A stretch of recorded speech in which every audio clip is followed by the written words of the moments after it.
Welcome back to Sunita's ladies corner. One more thali chain అండి. Locket 3 lockets వస్తున్నాయి. ఇక్కడ ఇలా స్టోన్ వర్క్ వచ్చింది.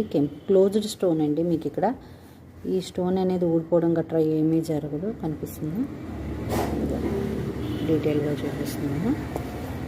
ఇలా వస్తుంది మొత్తం లాకెట్. ఇలా వస్తుంది. తాడు నాన్ తాడ్ టైప్లో ఇలా వస్తుంది. ఇది 550 free shipping. 550 free shipping. One more collection అండి. లాకెట్ ఈ 3 ఇలా వస్తుంది. కంప్లీట్ గోల్డ్ ఫినిషింగ్ అండి. మిడిల్లో వచ్చేసి కెంపు పచ్చ స్టోన్స్తో వస్తుంది. మొత్తం పైన కింద వైట్ స్టోన్స్తో వస్తుంది. కంప్లీట్ నాను ఫినిషింగ్. ఇందులోనే ఇంకో పీస్ కూడా అవైలబుల్లో ఉందండి. ఇది 3 పచ్చ కెంపు స్టోన్స్తో వస్తుంది. థర్డ్ ఇలా వస్తుంది. మొత్తం నాను ఫినిషింగ్. 550 ఫ్రీ షిప్పింగ్ అండి.